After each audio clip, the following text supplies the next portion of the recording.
Hello students, कैसे हैं आप सब लोग। उम्मीद करती हूँ सब अच्छे होंगे और स्वस्थ होंगे। मैं Meena Rana ICT virtual class में आपका स्वागत करती हूँ। स्टूडेंट्स, हम पढ़ रहे हैं क्लास 7 की हिंदी। हिंदी व्याकरण में हम एक नया टॉपिक लाए हैं, मुहावरे और लोकोक्तियाँ।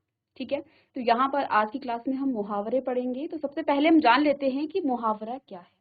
मुहावरा यहाँ पर कहा गया है कि एक ऐसा वाक्यांश है जो रचना में अपना विशेष अर्थ प्रकट करता है और रचना में भावगत सौंदर्य की दृष्टि से मुहावरों का जो विशेष महत्व है, इसके प्रयोग से भाषा सरस और रोचक एवं प्रभावपूर्ण बन जाती है। इसके मूल रूप में यहाँ पर में बिंदी है, इसमें चंद्रमा नहीं है, तो सभी इसको ठीक कर लेंगे। ये बिंदी है सिर्फ इसमें, ठीक है। यहाँ पर भी बिंदी है। कभी परिवर्तन नहीं होता है। देखो सब में चंद्रमा आया है, इसको आप ठीक कर लेंगे। ये बिंदी है, ठीक है, यानी अंक की मात्रा है ये सिर्फ, ठीक है ना। तो इसको आप सही कर लेंगे, ठीक है। अब इसके मूल रूप में कभी परिवर्तन नहीं होता है, अर्थात इसमें से किसी भी शब्द का पर्यायवाची शब्द प्रयुक्त नहीं किया जा सकता है। हाँ, क्रियापद में काल, पुरुष, वचन आदि के अनुसार परिवर्तन अवश्य होता है। मुहावरा अपूर्ण वाक्य होता है और वाक्य प्रयोग करते समय यह वाक्य का अभिन्न अंग बन जाता है। मुहावरे के प्रयोग से वाक्य में जो है व्यंग्यार्थ जो है उत्पन्न होता है, यानी कि उसमें जो है एक प्रकार से एक सौंदर्य जो है वाक्य में आ जाता है, ठीक है ना। मुहावरे का जो शाब्दिक अर्थ न लेकर उसका जो है भावार्थ ग्रहण करना चाहिए। अब देखिए, इसको छोड़िए, ये तो मुहावरे का अर्थ था। अब यहाँ पर कुछ मुहावरे हैं, आपने इन मुहावरों का लिखना है, ठीक है। तो मुहावरों का अर्थ है, यहाँ पर पहला जो मुहावरा है वो है अंग अंग खिल उठना, ठीक है। अंग अंग खिल उठना पहला है, अंग अंग खिल उठना, इसका मतलब होता है प्रसन्न हो जाना, ठीक है। अब इसका आप वाक्य प्रयोग कर सकते हैं, ठीक है। कैसे कि आप किसी खुशी खबर, जब आपके पास कोई खुश खबरी आती है तो फिर आप क्या क्या होता है, अंग अंग खिल उठना। तो आप लिख सकते हैं कि रमेश जब अपनी कक्षा में प्रथम आया तो उसका अंग अंग खिल उठा, ठीक है। वाक्य प्रयोग आप इनका अपने शब्दों में इसको कर सकते हैं, अपने हिसाब से कर सकते हैं, बस अर्थ आपको लिखना है। तो पहला आपका मुहावरा है अंग अंग खिल उठना, सभी लिखेंगे। इसका अर्थ हो जाएगा प्रसन्न हो जाना, ठीक है। दूसरा है आपका अंग छूना। अंग छूना, इसका अर्थ है कसम खाना, ठीक है। अब देखिए, यहाँ पर अ से ही कई मुहावरे हैं, ठीक है ना। हमने एक सीक्वेंस में आपको यहाँ पर लेके अ से फिर आ से, इस प्रकार से जो है आपको सभी मुहावरे लिख करके आपको यहाँ पर एक सीक्वेंस में दिए हैं, एक सीरीज में आपको दे रखा है। तो देखिए, अंग छूने का मतलब होता है कसम खाना, ठीक है। तो इसका आप वाक्य प्रयोग कर सकते हैं, ठीक है। कसम आप कब खाते हो, जब आप पर कोई झूठा आरोप लगाया जाता है तो फिर आप क्या करते हो कि आप कसम खाते हो। क्या बोलते हैं, कभी आप यहाँ पे हाथ लगा करके क्या कहते हैं कि मैं कसम खा के, इस प्रकार से ऐसे आप बोलते हैं, ठीक है ना। तो इसका प्रयोग आप अपने हिसाब से कर सकते हैं। अब तीसरा है यहाँ पर अंग अंग टूटना।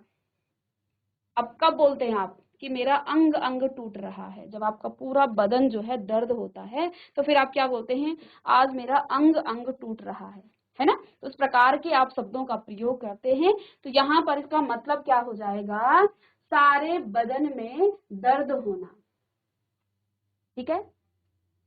जब आप बहुत काम करते हो, बहुत थक जाते हो, तो फिर आप क्या बोलते हो, अंग अंग ढीला होना, यानी कि आज तो मेरा अंग अंग, जब आप किसी दिन पूरे दिन भर आप काम करते रहते हो, फिर आप क्या कहते हैं, आज तो अंग अंग ढीला पड़ गया, है ना। यानी कि आप बहुत थक जाते हो, तब आप क्या कहोगे कि आज तो अंग अंग ढीला पड़ गया, ठीक है। चलिए, लिख लिया सभी ने यहाँ तक। तो देखिए, पहला है अंग अंग खिल उठना, यानी कि बहुत प्रसन्न होना, है ना, प्रसन्न होना। इसके बाद आपका अंग छूने का मतलब हो जाता है कसम खाना, फिर आपका तीसरा है अंग अंग टूटने का मतलब सारे बदन में दर्द होना। आपके पूरे बदन में जब दर्द होता है तो तब आप क्या बोलते हैं, अंग अंग टूटना, या कि मेरा आज जो है मैं जो हूँ बहुत मेरे बदन में जो है दर्द हो रहा है, अंग अंग टूट गया मेरा, है ना। इसके बाद अंग अंग ढीला होना, इसका मतलब हो जाता है बहुत थक जाना। ठीक है।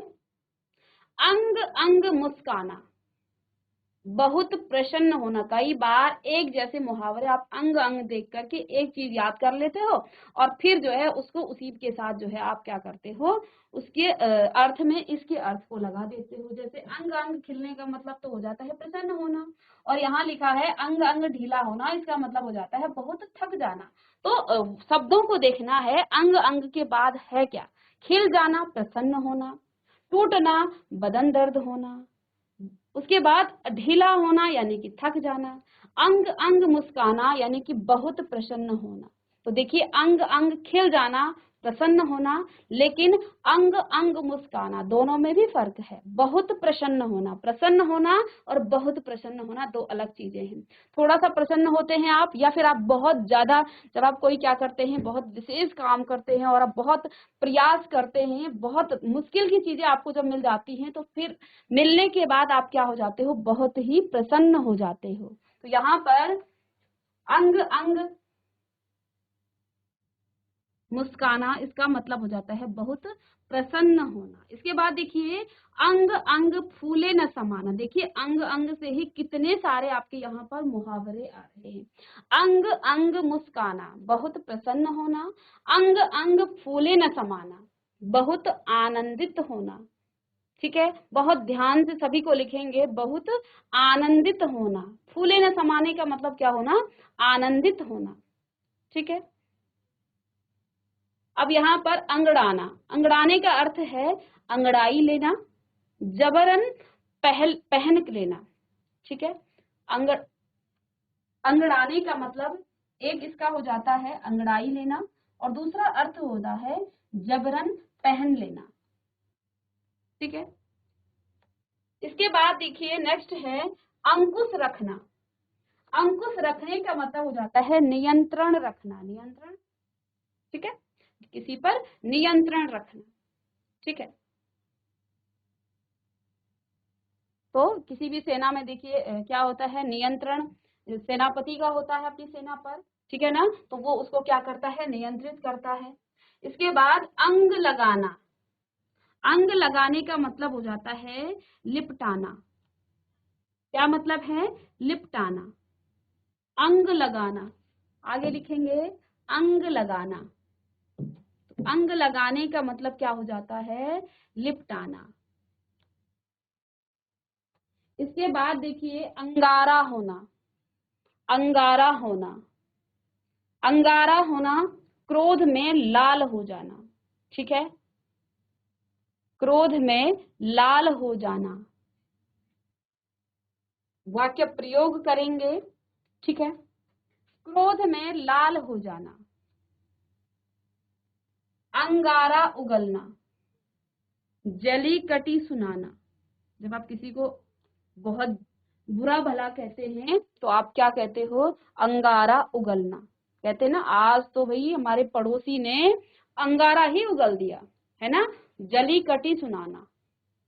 अब आप जब अंगारों पर पैर रखेंगे, इसका मतलब क्या है, अंगारों पे पैर पैर रखने का मतलब क्या होता है, जोखिम जो है मोल लेना, है ना।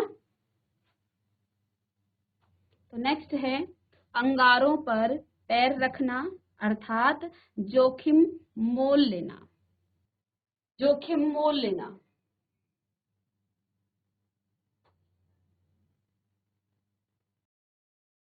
चलिए सभी मुहावरों का वाक्य प्रयोग आप अपने शब्दों में लिखेंगे, अर्थ आपको आना चाहिए। जोखिम मोल कब लेते हैं, कब जोखिम मोल लेते हैं।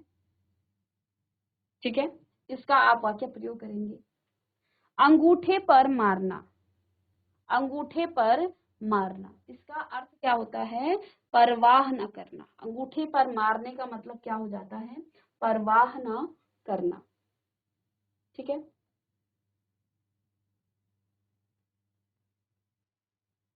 इसके बाद अंगूठा दिखाना। किसी को अंगूठा आप कब दिखाते हो? किसी को निराश करना या फिर किसी का तिरस्कार पूर्वक आप जब मना करते हैं तो आप अंगूठा दिखाते हैं। ठीक है, आपने किसी को कुछ बात कही और उसने बिल्कुल मना कर दिया, आपको निराश कर दिया, नहीं, ठीक है, तो वो जो है आपका तिरस्कार पूर्वक मना करना या फिर वो हो जाता है आपका निराश करना। जब हम किसी को क्या करते हैं, निराश कर देते हैं, क्योंकि जो भी हमें कुछ कह रहा है, कुछ मांग रहा है, तो हम उसको जब मना करते हैं तो फिर जो है उसको अंगूठा दिखाना। तो मुहावरे में आप क्या लिखेंगे कि भैया मैं उसके पास गया था, उसने तो मुझे अंगूठा ही दिखा दिया, अर्थात निराश करना या फिर तिरस्कार पूर्वक मना कर देना। ठीक है, अब इसके बाद नेक्स्ट है अंगूर खट्टे होना। अंगूर खट्टे होना, इसका मतलब क्या होता है? प्राप्त न होने पर उस वस्तु को रद्दी बताना। अब देखिए अंगूर खट्टे कब होते हैं? जब आपको कोई वस्तु मिले ना और आप उसकी फिर क्या करते हैं, उसकी बुराई करते हैं। प्राप्त न होने पर उस वस्तु को रद्दी बताना। अंगूर खट्टे होना, जब आपको अंगूर मिल जाते हैं तो फिर वो मीठे होते हैं, लेकिन जब नहीं मिलते हैं, छोड़ो ये तो वैसे भी खट्टे थे, तो फिर हम क्या करते हैं, उसके बारे में कुछ बुरा कहते हैं। उस वस्तु, जब आपको कोई वस्तु प्राप्त ना हो तो फिर आप क्या करते हैं, उस वस्तु के बारे में कुछ गलत कहते हैं, उसको रद्दी बताते हो। तो प्राप्त न होने पर उस वस्तु को रद्दी बताना। ठीक है, चलिए जल्दी यहां तक इसको नोट डाउन कीजिएगा। साथ ही साथ इसके आप वाक्य प्रयोग सभी बच्चे अपने शब्दों में करेंगे। ठीक है, और यदि आपको यहाँ हर चीज वाक्य प्रयोग करके भी आपको यहाँ पर स्क्रीन पर दिखाया जाए तो फिर आप अपना दिमाग ही नहीं लगाएंगे।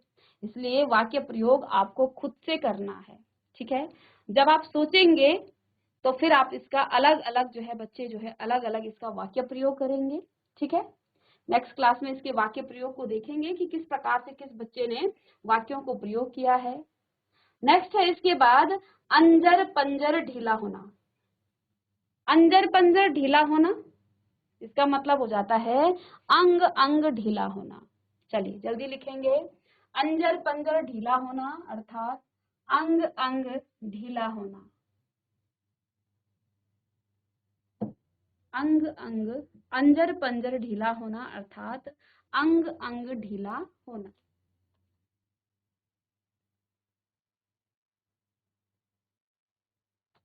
चलिए आगे देखिए, इसके बाद देखिए अंडा फूट जाना। अंडा फूट जाना, और अंडा जब फूटता है तो अंडे के अंदर का जो भेद है वो खुल जाता है, अर्थात भेद खुल जाना। अंडा फूट जाना अर्थात भेद खुल जाना। ठीक है, अब कहते हैं ना इसका अंडा फूट गया, है ना, तो ये जो है एक मुहावरा है। इसका मतलब क्या है, इसका भेद खुल गया है, बोलते हैं इसका अंडा फूट गया, तो इसका भेद खुल गया। ठीक है, इसके बाद देखिए अंधा बनाना। किसी को आप अंधा कैसे बनाते हो, जब आप उसको इसके साथ क्या करते हो, ठगते हो उसको, है ना। किसी को अंधा बनाने का मतलब उसको ठगना। अब आपके घरों में भी देखा होगा, कई लोग जो है ऐसे आ जाते हैं, आपको ये बोलते हैं ये करने, तो आपको अंधा बना देते हैं। आप सोच समझ नहीं, और उसको आप क्या कर देते हैं, पैसे पे कर देते हैं या कुछ भी इस प्रकार से आपको कुछ वस्तु आपसे मांग लेते हैं कि ये होना है, वहां भंडारा है, ये है सो है, और आप जो है उसकी बातों में आकर के आपको वो अंधा बना देता है, अर्थात आपको वो ठग देता है। तो अंधा बनाना इसका मतलब क्या हो जाता है, ठगना। अब इस ठगने को आप अपने वाक्य में लिखिए, वाक्य प्रयोग आप खुद से कीजिएगा, चाहे वो आप अपने जो आपके सहपाठी हैं उनके लिए कीजिएगा, चाहे आप अपने आसपास के किसी के लिए भी आप कर सकते हैं, है ना, ठगना। ठीक है, इसके बाद देखिए नेक्स्ट है अंधे की लकड़ी या फिर लाठी। अंधे की लकड़ी या लाठी, जो अंधा होता है ना उसके जो लकड़ी होती है वो क्या होता है, उसका सहारा होता है। तो इसका मतलब क्या होता है, अंधे की जब लकड़ी आप हटा देंगे तो उसका सहारा, वो किस के सहारे चलेगा। तो अंधा आदमी आपने देखा होगा, उसके पास एक लकड़ी होती है, उस लकड़ी के सहारे वो रास्ते को भी देखता है कि आगे कोई खाई वगैरह तो नहीं है, है ना, कोई गड्ढा वगैरह तो नहीं है। तो पहले वो लकड़ी को ऐसे ऐसे करके देखेगा, मतलब उसको महसूस करेगा, लकड़ी के माध्यम से देखेगा वो कि आगे ऐसा कुछ तो नहीं है जो मैं सही जा रहा हूँ या नहीं। यानी कि एकमात्र सहारा, अंधे की लकड़ी या लाठी, इसका मतलब एकमात्र सहारा। ठीक है, इंपॉर्टेंट है ये, है ना। चलिए लिख लिया यहाँ तक। अब यहाँ पर देखिए नेक्स्ट, अंधे को चिराग दिखाना। चिराग जानते ना आप, ठीक है। तो अंधे को आप चिराग दिखाना, इसका मतलब क्या है, अंधे के सामने आप चिराग भी रख दो या कोई उजाला रख दो, तो क्या वो उस चीज को समझ पाएगा या वो उसका उजाला देख पाएगा? नहीं। अर्थात इसका अर्थ क्या हुआ, मूर्ख को उपदेश देना। जब आप मूर्ख को उपदेश देंगे तो मूर्ख ही रहेगा, वो आपके उपदेश को नहीं समझ पाएगा, है ना।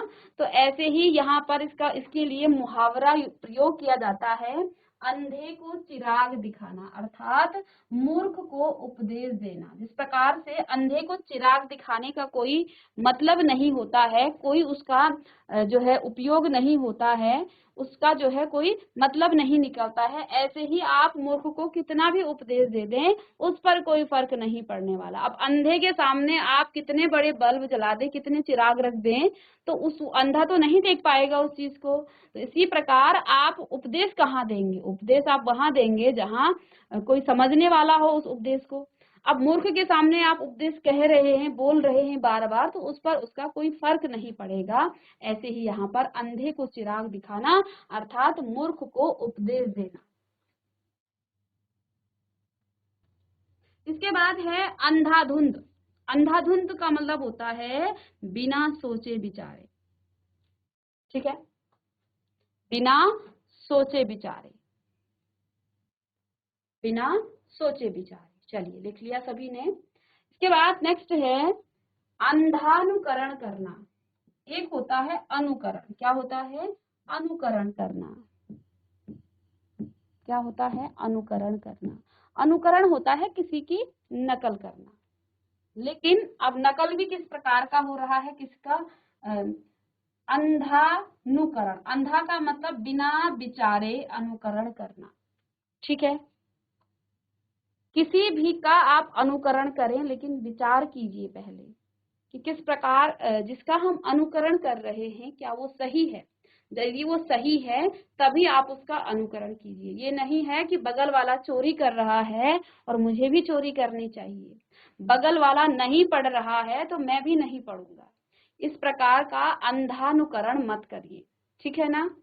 तो ये है, इसका मतलब क्या हो जाता है, बिना विचारे अनुकरण करना, कि बस मुझे नकल ही करनी है, अनुकरण ही करना है। अब यदि आप, अब देखिए आप इसका वाक्य प्रयोग किस प्रकार से कर सकते हैं, आप अपने सहपाठियों के साथ भी कर सकते हैं कि मैंने किसी प्रश्न का आप लिख सकते हैं कि मैंने परीक्षा में प्रश्न का गलत उत्तर लिखा और मेरे बगल में जो आपका सहपाठी था, आप किसी का भी नाम लिख सकते हैं, उसने भी मेरा अंधानुकरण कर दिया, उसने ये सोचा ही नहीं कि ये भी प्रश्न का उत्तर गलत लिख रहा है ना।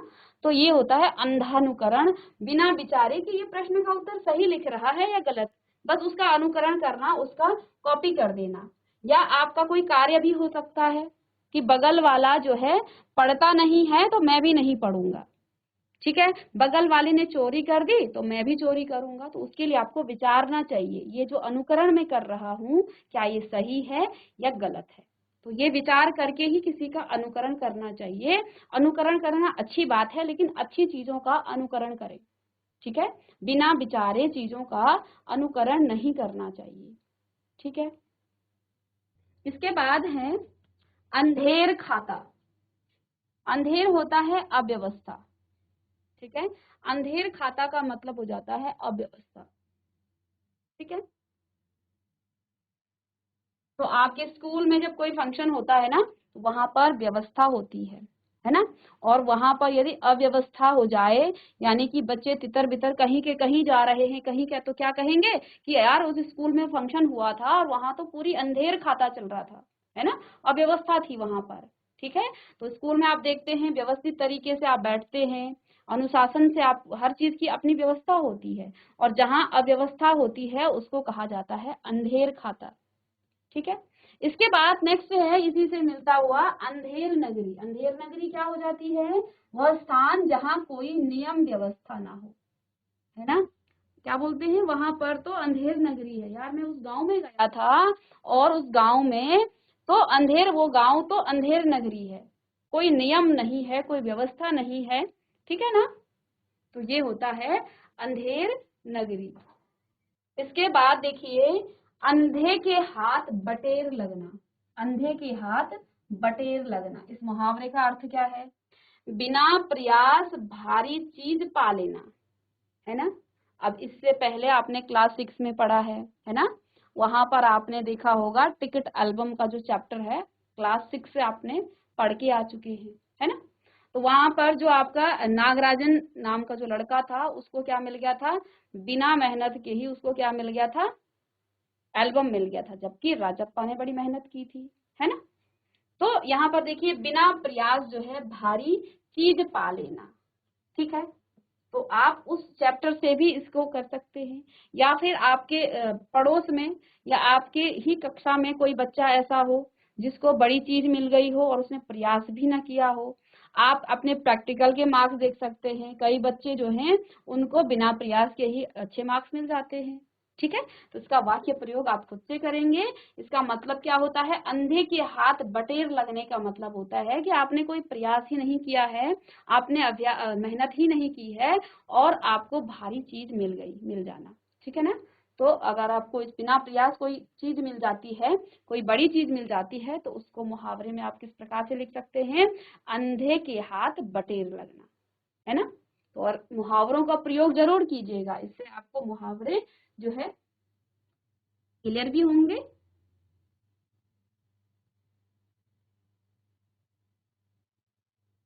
अब इसके बाद आपने कई बार देखा होगा और ये बड़ा फेमस भी है कि अंधों में काना राजा, है ना। कई बार आपके बड़े बुजुर्ग भी घर में बोलते होंगे ना, आप जैसे जिस गांव में रहते हैं, अंधों में काना राजा। तो इस मुहावरे का मतलब क्या होता है? आपके कई बार आपके जो आपसे बड़े हैं वो बोलते हैं अंधों में काना राजा। जब आप अपनी तारीफ करते हैं ना गांव में कि देखो मैंने ये किया या उसने वो किया, तो वहां पर बड़े लोग क्या बोल देते हैं? अंधों में काना राजा, अर्थात अयोग्य व्यक्तियों के बीच में कम योग्य भी जो है बहुत योग्य होता है ना।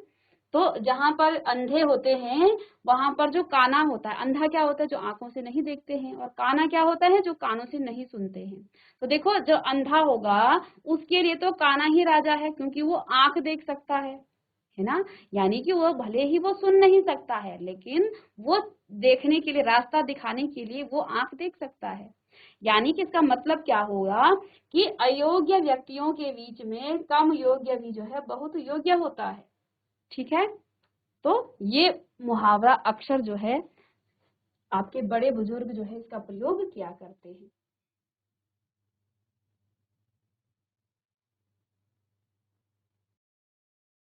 अब देखिए अंधेरे घर का उजाला, इसका मतलब होता है अति सुंदर या फिर इकलौती संतान। अंधेरे घर का उजाला इसका मतलब हो जाता है जिसके घर में इकलौती संतान होती है, तो उसे कहा जाता है कि ये उनके अंधेरे घर का क्या है? उजाला है, ठीक है। अब तो सबके घर में एक ही संतान है, लेकिन पहले इसको क्या बोला जाता था? अंधेरे घर का उजाला है ना। चलिए इसको जल्दी से नोट डाउन करेंगे। चलिए तो हमने आज जितने भी मुहावरे लिखे हैं, आप सभी मुहावरों के वाक्य प्रयोग करेंगे। ये आपका होमवर्क क्वेश्चन होगा, ठीक है। आपने करना क्या है? सभी का वाक्य प्रयोग, ठीक है। वाक्य प्रयोग आप अपने हिसाब से करेंगे, ठीक है। वाक्यों का अर्थ, मुहावरों का अर्थ हमने आपको लिखा दिया, अब आपने इनके वाक्य प्रयोग करने हैं। अब वाक्य प्रयोग चाहे अपने संदर्भ में कीजिए, अपने पड़ोसी के संदर्भ में कीजिए, अपने स्कूल के संदर्भ में कीजिए, या किसी आप बड़े स्तर पर भी इसका वाक्य प्रयोग कर सकते हैं, ठीक है। तो वो आप अपने हिसाब से करेंगे, ठीक है। इसी के साथ आगे के जो मुहावरे हैं उनको हम नेक्स्ट क्लास में डिस्कस करेंगे। मिलते हैं नेक्स्ट लेक्चर में, तब तक के लिए थैंक यू।